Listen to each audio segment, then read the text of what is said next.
Hi, everybody. This is Victoria Grinman with Growing Kind Minds, and I am a therapist coach, and I help parents to be, and couples, as well as their children, live with joy and communicate freely and openly.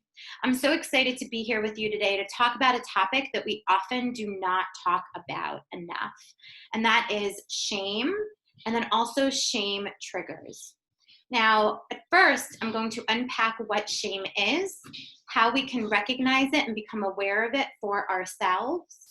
And then I'm going to move on to share with you about shame triggers and how to recognize them for yourself. And I'll talk to you a little bit also about the importance of all of this and how we regard our children and the relationship that we have with our kiddos. So imagine yourself in a supermarket, and I hear this from parents all the time. Imagine yourself in a supermarket and your child has just thrown themselves on the floor and is tantruming. And this is one of those times where you are just having difficulties reining it in, right? Now, you may not be this parent who's having this experience, but let's say you are. And what I hear often from parents is, I just want to melt into the ground, Victoria. I am so mortified. Every single eye is on me, and everyone's looking at me, and I just feel like they think I'm stupid, like I'm an incapable parent.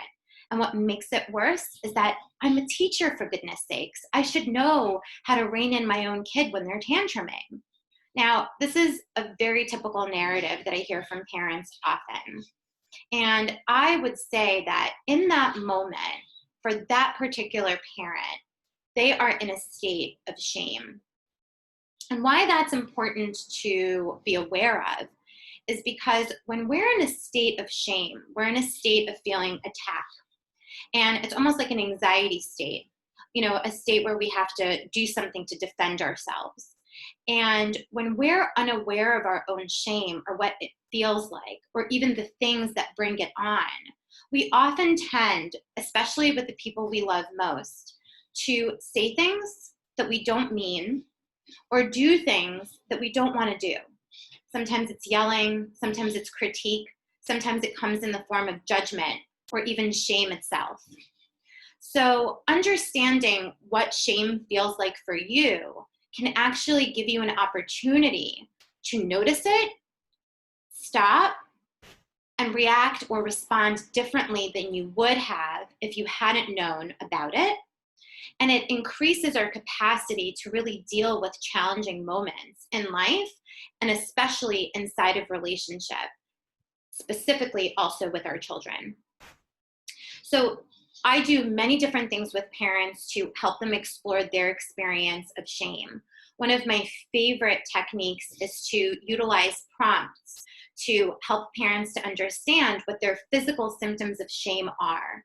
Because when we recognize what our bodies tend to do or how we tend to be in a state of shame that's very unique to all of us, we can actually recognize it more in the moment. So something that I love asking parents to do is fill in the blank, right? So you can fill in the blank.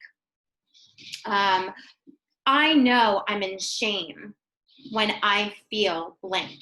So for me, I know when I'm in shame, when I feel I need to control. And that's just me, right? So for me, when I'm in shame, it's because I think something's wrong, so I have to fix it. So for me, I know I'm in shame when I feel like this feeling of I need to control the situation, right? So that's just an example. Another prompt that you can respond to is, and you can write these down in a journal, and that's what I recommend. If I could taste shame, it would taste like. If I could smell shame, it would smell like. If I could touch shame, it would feel like, right? And so understanding and exploring what shame feels like for you could be a really great tool in your toolbox for becoming aware of it. The second part of this that I promised to talk about were shame triggers and vulnerabilities. Sometimes, what are they? And I'll talk about that in a moment. Sometimes our unwanted identities can really put us in a position of responding in ways we don't want to respond. What do I mean by that? Well, every one of us has an identity. If we're taking the identity of being a mother or being a father, within each identity, we all have a picture of how we want to be perceived. For example, I have parents say to me often, I want to be perceived by people out there as a competent, knowledgeable, and in control parent, right? I do not want to be perceived as stupid, incapable, or weak, okay? And so in this exercise, what we want to do is we want to get clear on what are the vulnerabilities and what are the situations that bring about our shame. So the exercise that I ask parents to do is on one sheet, take a sheet of paper, and on one side of the paper, you will write the ways that I want to be perceived are. So as a mother, the ways that I want to be perceived are. And then on the other side of the paper, you will write the ways that I don't want to be perceived are the following, okay? And when you write down the way that you want to be perceived and don't want to be perceived, you then can utilize other prompts that I'm going to share with you in a moment to explore the meaning of these identities. So you're going to look at your list of unwanted identities, and you're going to look at your list of wanted identities, and you're going to think, in the list of these unwanted identities, the way I don't want to be perceived, what do these perceptions mean to me? Why are they so unwanted? And then where did all of these messages that fuel these identities really come from? And then when you look at your list of wanted identities, you might want to complete the following sentence. If you label me and reduce me to this list of unwanted identities, you will miss the opportunity to know that I am complex and that I have many strengths, including, right? And so you really want to look at your unwanted and wanted identities. And with the unwanted ones, we're going to explore, where do they come from? Why are we placing such significance on them?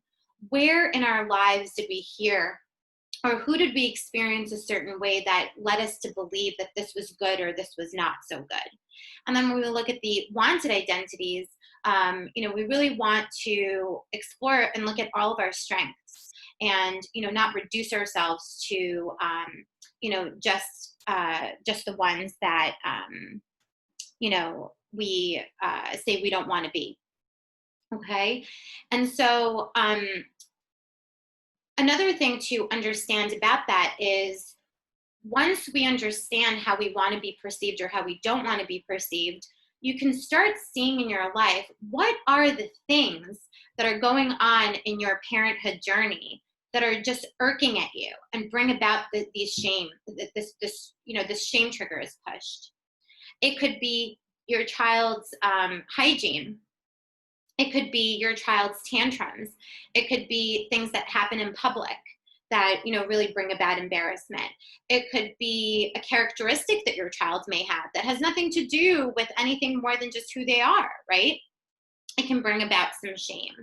So look at those things and notice, how do you tend to respond to those vulnerabilities or those triggers? Is it often with compassion, or is it often a reaction of judgment, critique, or shame itself?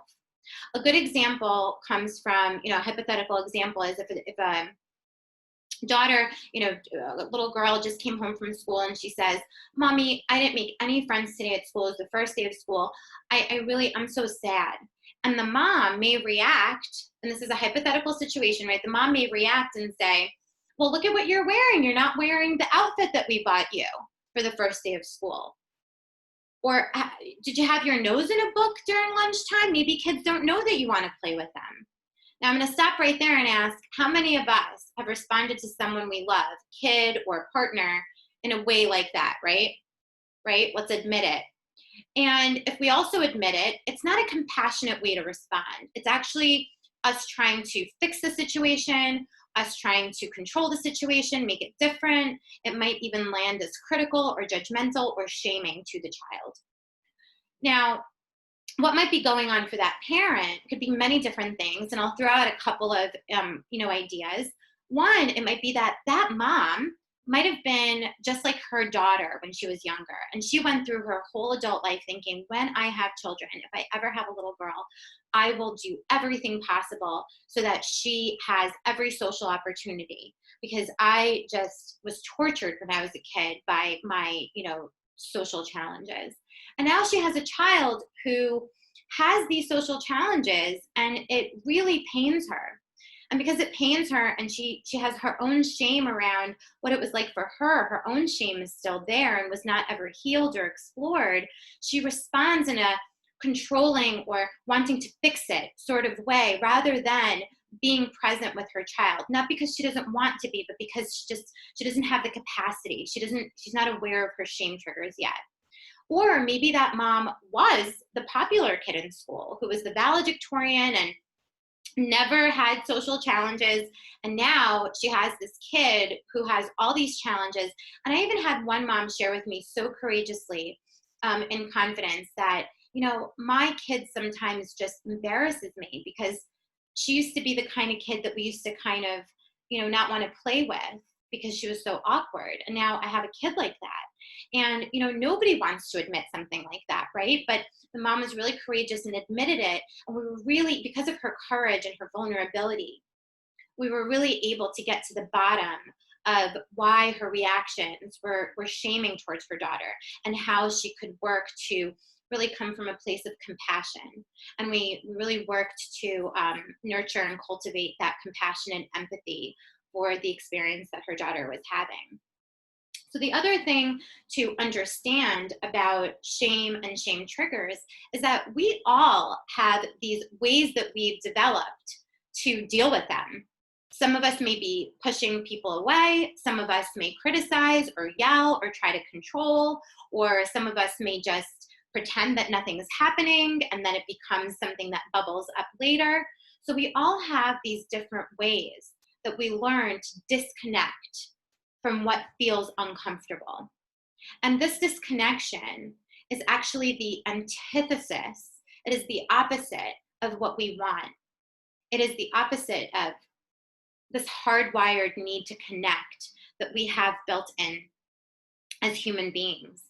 And so, in sum, being aware of what shame feels like for you in your physical body, exploring the different vulnerabilities and shame triggers that you have that come up for you throughout your day with whomever you're with, or specifically with your child, and then working to understand what your own behaviors are to disconnect from what feels uncomfortable, can really be a true support for reconnection and really leveraging your relationship with your child for your child's joy and happiness, which really is what all of us want. We want happy, joyful, safe kids who feel happy, joyful, and safe inside of their bodies and inside of the relationship with you.